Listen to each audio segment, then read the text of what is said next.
Good morning, students.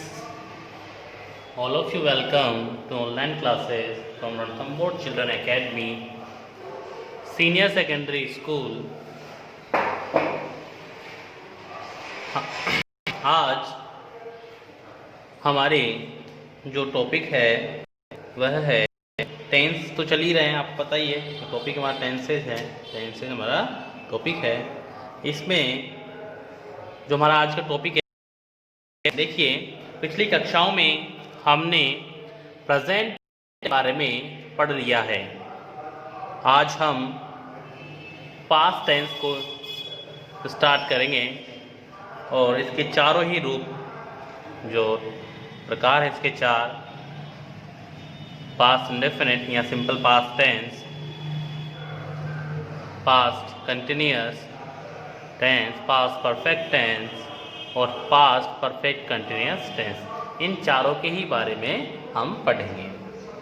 आज का जो टॉपिक है हमारे पास वह है पास्ट इंडेफिनिट या सिंपल पास्ट टेंस। इसको आज हम पढ़ेंगे। देखिए पास्ट टेंस इस नाम से पता चलता है, पास्ट मतलब भूत काल, यानी जो गुजर चुका है, जो बीत चुका है, यानी जो काम हो चुका है, जो कार्य किया जा चुका है, वह भूतकाल होता है। तो उसी यानी इस टेंस में पता चलेगा कि अधिकतर जो कार्य है वो पूरा हो चुका है, हम पहले ही कर चुके हैं। जैसे मैं जयपुर गया, मैं जा चुका हूँ, मैंने खाना खाया, खा चुका हूँ। इस तरह से वाक्य इसमें हमको मिलेंगे। तो यह टेंस भूतकाल की सूचना देता है। नामी पास्ट टेंस भूतकाल की सूचना दी गई। यह टेंस कार्य के पूरे होने के बारे में भी बताता है। क्या बताता है? कार्य के पूरे। जैसे उसने पत्र लिखा, पत्र लिख चुका है, वो पत्र लिख चुका है, ठीक है, तो कार्य पूरा हो चुका है, ठीक है। उसने गाना गाया, उसने खाना खाया, वह जयपुर गया, उसने किताब पढ़ी, उसने पाठ याद किया। इस तरह से सेंटेंस हम देख सकते हैं, यानी इसमें कार्य पूरे हो चुके हैं। आओ इसकी हम पहचान देख लेते हैं। पहचान कि हम पहचान कैसे करेंगे यह टेंस है वाक्य में, तो देखते हैं। सबसे पहले हिंदी पहचान को देख लेते हैं हम। देखिए इस टेंस के पहचानना है अगर हिंदी वाक्य को, तो आ ए ई, आपको सिर्फ एक चीज याद रखनी है इसमें, सिंपल सी चीज, आ ए ई की मात्रा पर अगर वाक्य का अंत हो रहा है, याद रखना, आ ए ई की मात्रा पर वाक्य का अंत हो रहा है।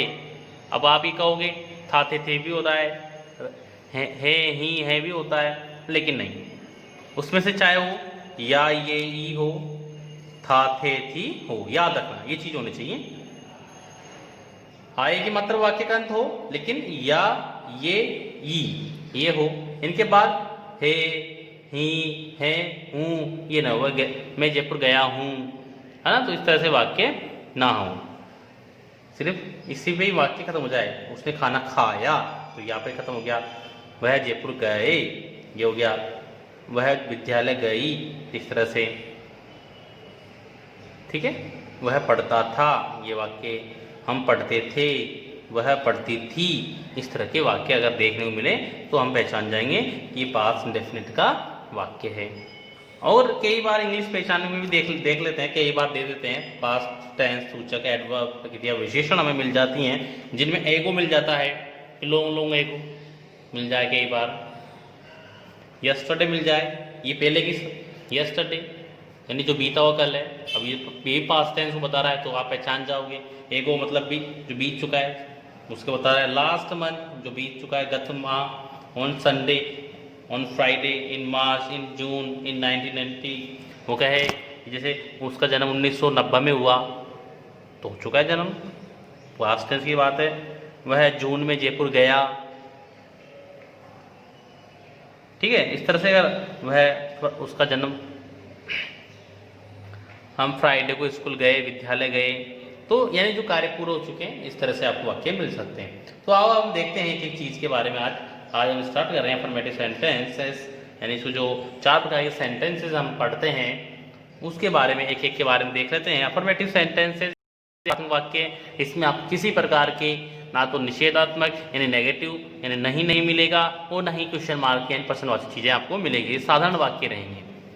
फॉर्मूला क्या बनेगा इसका, सिंपल सा फॉर्मूला है। आप एक दो चीज याद रखें, सब्जेक्ट और वी सेकंड, यानी वर्ब की सेकंड फॉर्म, वर्ब की सेकंड फॉर्म याद रखें। बाकी अगर बचता है तो एंड में लगा दें उसको, वरना ये वाक्य हमारा समाप्त हो जाएगा। ठीक है, तो सब्जेक्ट सिंपल सूत्र है, वर्ब की सेकंड फॉर्म प्लस अदर्स। ठीक है, इस चीज को याद रखें आप। मैंने कुछ एग्जाम्पल आपके सामने दिए हैं। मैंने एक पत्र लिखा, मैंने एक पत्र लिखा, तो क्या बनाया हमने, मैंने को क्या बोलते हैं, आई। ठीक है, आई याद रखें। मैंने की आप इंग्लिश ट्रांसलेट ढूंढने न लग जाए, मैंने को भी आई ही बोलेंगे। ठीक है ना। देखिए रोट लिखा है मैंने यहाँ पर, इसमें कोई हेल्पिंग वर्ब नहीं है हमारे यहाँ पर, इसमें कोई हेल्पिंग वर्ब नहीं है, याद रखें आप। तो इसमें ठीक है सेकंड फॉर्म आएगी राइट, रोट, यानी ये आएगी। थर्ड फॉर्म क्या होती है, रिटर्न। तो हमें कौन सी चूज करनी है, ये फर्स्ट हो गई, ये सेकंड हो गई, ये थर्ड हो गई। आपको क्या बताया, आपको चौथी भी होती है राइटिंग, यानी जो आप रिटर्न फॉर्म कहते हैं, जैसे आई वो चौथी फॉर्म होती है। इनको याद कर लें एक बार आप। ठीक है, अब आगे बढ़ते हैं हम। तो क्या बना हमारा वाक्य, मैंने क्या बोलते हैं, I wrote, second form a letter, एक पत्र लिखा, हो गया हमारा वाक्य समझ। वह जयपुर गया, वह जयपुर गया। तो ही वेंट, गो, वेंट, गोन, तो सेकंड फॉर्म वेंट। ठीक है, तो हमारे वेंट आएगी हमारे, went to Jaipur, he went to Jaipur. हम सोमवार को जयपुर गए, अगर इस तरह का वाक्य मिल जाए कि हम सोमवार को जयपुर गए, यानी वो जा चुके सोमवार को, ये काम पूरा हो चुका है सोमवार को ही, अब वो सोमवार पिछला है। अगर होता मैं सोमवार को जयपुर जाऊंगा, हम सोमवार को जाएंगे, तो फ्यूचर में हो जाता। ठीक है, तो ही वेंट, हम क्या बोलते हैं, we, second form went to Jaipur on Monday. कब गए, ऑन मंडे, तो हमारा मिल गया हमें ऑन मंडे, ऑन संडे हो, ऑन मंडे हो। ठीक है, तो इस तरह से हम इसको बना सकते हैं। अब हम चलते हैं नेगेटिव की ओर, नेगेटिव सेंटेंसेस की ओर चलते हैं, नेगेटिव सेंटेंसेस की ओर। नेगेटिव सेंटेंसेस या नकारात्मक वाक्य जिसमें हमको नहीं मिलेगा, और इंग्लिश में हमें नोट लगाना होगा। ठीक है, तो नेगेटिव सेंटेंसेस फॉर्मूला देख लेते हैं, इसका फॉर्मूला कैसे हम वाक्यों को बनाएंगे। फॉर्मूला क्या कहता है, सूत्र क्या कहता है, देखते हैं। सब्जेक्ट, ध्यान देना सूत्र पे, बहुत जरूरी चीज है ये। Subject plus did note. ठीक है, नोट नहीं लिखा मैंने, डायरेक्ट डिड भी लगाया है साथ में। ठीक है, डिड नॉट। ठीक है, पूरा आएगा did not plus V first plus end में अदर्स, जो भी चीजें बचती हैं अगर हो वाक्य में तो लिख देंगे हम एंड में। ठीक है, लेकिन ये चीज याद रखना, वी फर्स्ट हमने सिंपल में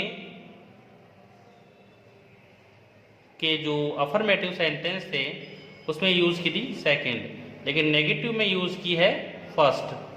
ठीक है, याद रखें फर्स्ट फॉर्म आएगी इसमें। हमने अफर्मेटिव में तो V2 वी सेकंड का यूज किया था। ठीक है, लेकिन इसमें क्या आएगी, फर्स्ट, क्योंकि याद रखें डिड अपने आप में भी एक सेकंड फॉर्म ही है, डू, डिड और डन, और ये नोट के साथ इस टेंस के नकारात्मक वाक्यों में हमें मिलेगी, इस टेंस के नकारात्मक वाक्यों में हमें मिलेगी, नोट के साथ ये आएगी। तो इस कारण से वाक्य दूसरी बार हम वी सेकंड का यूज हम नहीं करेंगे। ठीक है, तो हम इस टेंस में यानी इस टेंस के नकारात्मक वाक्यों में नोट के साथ डिड का यूज करेंगे और वर्ब को फर्स्ट फॉर्म कर देंगे, वर्ब को फर्स्ट फॉर्म कर देंगे। आप एक चीज और सिंपल सी चीज याद रखें, सिर्फ पास्ट इंडेफिनिट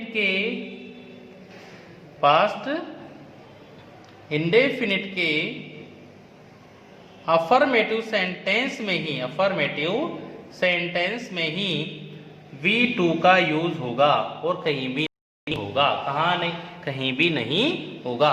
ठीक है, कहीं भी और आपको इस टेंस का यूज नहीं मिलेगा। ठीक है, एक चीज और बता देता हूं मैं आपको, अफर्मेटिव सेंटेंसेस में ही जो आपकी कहानी चलती है, पर इस पास्ट इंडेफिनिट में याद रखें, पास्ट इंडेफिनिट टेंस में ही आपकी जो आप स्टोरी लिखते हैं, आप इंग्लिश में स्टोरी जो आप लिखते हैं, जैसे lion and mouse, thirsty crow वगैरह जो कहानी आती है, ये इसी टेंस में चलती है। याद है ना, पास्ट इंडेफिनिट में आपको वर्ब की सेकंड फॉर्म मिलती होगी, आप याद करते होंगे, तो इसी टेंस में वो है चलती है।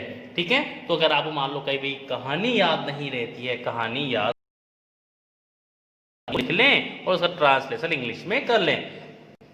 टेंस याद होना चाहिए, वी सेकंड का यूज करना है, ठीक है। तो इस तरह से भी आप कहानी को बना सकते हैं। आगे बढ़ते हैं हम, क्योंकि आपके देखो आप एग्जाम में अगर आप लिखते हैं 8वीं की बोर्ड एग्जाम में अगर, तो आपको आउटलाइंस देखने को मिलती है वहाँ, है ना, आउटलाइंस देखने को मिलती है बोर्ड पेपर में, आउटलाइन देखने को मिलती है कहानी में। वो होती है प्रेजेंट टेंस में, क्या होती है, प्रेजेंट टेंस में वो कहानी में होती है आउटलाइन में, ठीक है। आउटलाइन जो छोटी छोटी दी होती है इस तरह से, ठीक है, एक वर्ड लिख देते हैं, छोटे से भी लिख देते हैं, ठीक है। तो वो प्रेजेंट टेंस में होती है, तो उसको आप करके पास्ट टेंस पे, पास्ट इंडेफिनिट टेंस में बदलना होता है। लेकिन आपको पहले याद होना चाहिए इसमें फॉर्म कौन सी आएगी। अगर हम नकारात्मक बना तो डिड आएगा, फिर फर्स्ट फॉर्म उसको करनी है, ठीक है। तो इस चीज़ें याद करनी है। तो नोट लिखा है मैंने, इस टेंस के नेगेटिव सेंटेंस में डिड नॉट का प्रयोग होता है, किंतु वर्ब की सेकंड फॉर्म की जगह फर्स्ट फॉर्म का प्रयोग होगा, ठीक है, प्रयोग होता है, ठीक है। एग्जाम्पल देख लेते हैं हम। अध्यापक ने कल मुझे नहीं पढ़ाया, अध्यापक ने कल मुझे नहीं पढ़ाया, ठीक है। अध्यापक ने कल मुझे नहीं पढ़ाया, कार्य पूरा हो चुका है, कल मुझे नहीं पढ़ाया, ठीक है। कल की बात की है जो बीत चुका है, ठीक है ना, तो इसको इंग्लिश ट्रांसलेट हम यस्टरडे करते हैं, ठीक है, यस्टरडे हम करते हैं, ठीक है। तो टीचर डिड नॉट, मैंने सूत्र में लिख रखा है, डिड नॉट टीच, पढ़ाने को टीच, टॉट, ठीक है, टॉट। तो आगे बढ़ते हैं, मी, मुझे, ठीक है। Teacher did not teach me on yesterday, sorry yes on नहीं आएगा, teacher did not teach me yesterday, teacher did not me yesterday, ठीक है। आगे बढ़ते हैं, ये हो गया हमारे फर्स्ट टेंस। सीता ने खाना नहीं पकाया, सीता ने खाना नहीं पकाया, ठीक है। तो Sita did not cook food, first form ही है, यहाँ भी फर्स्ट फॉर्म है, टीच, टॉट, टॉट। हम कल क्रिकेट नहीं खेले, हम कल क्रिकेट नहीं खेले, यानी जो बीत चुका है कल। तो we did not play, play ही आया है, प्ले ही यूज किया है मैंने, प्लेड नहीं किया है, प्लेड, प्लेड सेकंड, ये सेकंड भी होती है, थर्ड यही होती है, ये फर्स्ट फॉर्म है, ठीक है, याद रखें। तो they did not play cricket yesterday. मैं बाजार नहीं गया था, मैं बाजार नहीं गया था। तो I did not go to market, first form go, went, gone, ठीक है। तो फर्स्ट, सेकंड, थर्ड, आप ये याद जरूर कर लें, ठीक है। इस तरह से ये हमारा नेगेटिव सेंटेंस हुए, ठीक है। आप एक चीज याद रखें गोल्डन रूल्स में कि डिड नॉट आएगा, ठीक है, नोट के साथ डिड नॉट होगा, नोट अकेला नहीं होगा इसमें, और फर्स्ट फॉर्म हमें करनी है सेकंड की जगह। अब हम चलते हैं इंट्रोगेटिव सेंटेंसेस की ओर, ठीक है। हाँ, अब देख लेते हैं इसका, इस टेंस का जो पास्ट इंडेफिनिट टेंस, इसका लास्ट फॉर्म इंट्रोगेटिव सेंटेंसेस, प्रश्नवाचक वाक्य जिसमें में प्रश्न पूछा जाएगा, क्वेश्चन पूछा जाएगा। देख, डिड फॉर्मूले दो अप्लाई करते हैं हम, आपको याद रखना चाहिए कौन सा कब करते हैं, ये आपको याद हो गया होगा, ठीक है, बार बार नहीं बताऊंगा, ठीक है। तो did plus subject plus V first plus others, क्या हो अगर स्टार्ट होगा वाक्य तो ये सूत्र आएगा, अगर कब, कैसे, कहाँ, क्यों, ये शब्द आते हैं तो दूसरा सूत्र आएगा, फिर बता देता हूँ, ठीक है। एग्जाम्पल क्या कहता है, क्या वह कल जयपुर गया, क्या वह कल जयपुर गया। तो डिड क्या, क्यों, क्या भी स्टार्टिंग में आ रहा है, तो डिड से स्टार्ट करेंगे, हेल्पिंग वर्ब से स्टार्ट करेंगे। Did he go to Jaipur yesterday. कल तुम कहाँ गए थे, कल तुम कहाँ गए थे, कल तुम कहाँ गए थे। तो ठीक है, दूसरा वाक्य क्या है, वाक्य क्या है, वाक्य क्या है, कल तुम कहाँ गए, तो वेयर, देखिए कहाँ, इसका इंग्लिश ट्रांसलेशन आएगा WH वर्ड है ये, वेयर। अब आएगा डिड, सूत्र के अनुसार डिड आएगा, फिर सब्जेक्ट आएगा, फिर हमारी पास वर्ब की फॉर्म, फिर यस्टरडे, ठीक है। तो कल वेयर, ठीक है, से स्टार्ट हुआ ये वाक्य, WH वर्ड ये वाला दूसरा सूत्र हमने अप्लाई कर रखा है क्योंकि कहाँ बीच में आ रहा है, ठीक है, याद रखें। तो वेयर, फिर आएगा हमारा डिड, डिड फिर सब्जेक्ट रहेगा, तुम, यू, गए थे, गए को क्या बोलते हैं, go, went, gone, first form आएगी तो go, where did you go yesterday, ठीक है। इस तरह से ये हमारा वाक्य हो गया। सीता ने कल क्या खाया, सीता ने कल क्या खाया, क्या आ रहा है बीच में, तो वाट से स्टार्ट करें, WH से स्टार्ट करें, what did Sita eat yesterday, eat at eaten second form, third form eat first form, at second eaten third, ठीक है। तो eat हमें फर्स्ट फॉर्म का यूज करना है, ठीक है। ये हो गया हमारा इंट्रोगेटिव सेंटेंस। इंट्रोगेटिव नेगेटिव कैसे बनेंगे आप पता होना चाहिए, तीसरे पर नोट लगा देंगे हम। तो subject plus subject plus not plus V first plus others, अगर इस तरह का हो गया तो इसमें भी हम सब्जेक्ट आपको याद रखना चाहिए। हमें तो सिर्फ ये कि याद रखना है, इससे पहले नोट लगाना है। इस तरह के वाक्य में अगर हो इंट्रोगेटिव नेगेटिव सेंटेंसेस हो, चाहे कोई सा भी टेंस हो, फिर ठीक है आपको वर्ब की फॉर्म के पहले यानी वर्ब की मुख्य क्रिया से पहले ही आपको क्या लगाना है, नोट लगाना है, ठीक है। एक चीज याद रखें, गोल्डन रूल है ये। क्या अध्यापक ने कल पाठ नहीं पढ़ाया, क्या अध्यापक ने कल पाठ नहीं पढ़ाया, क्या अध्यापक ने कल पाठ नहीं, तो क्या स्टार्ट हुआ है, तो डिड द टीचर, ठीक है, not read the lesson yesterday. इस तरह से हमारा वाक्य बन गया। तो did the teacher not read the lesson yesterday. क्या तुम वहां कल नहीं गए थे, क्या तुम वहां कल नहीं गए थे, तो डिड से स्टार्ट करेंगे। क्या आ रहा है, यू नॉट गो देयर, वहां यस्टरडे, ठीक है। इस तरह से हम सेंटेंस को बना सकते हैं, एंड में क्वेश्चन मार्क, ठीक है, एंड में क्वेश्चन मार्क। तो इस टेंस की आप प्रैक्टिस घर पे भी करें और इस टेंस के जो आप नोट्स जो बनाते जा रहे हैं उसमें इनको उतारते रहें। आगे कक्षा में हम पास्ट कंटिन्यूअस के बारे में बात करेंगे। आज की कक्षा में इतना ही। थैंक यू, धन्यवाद।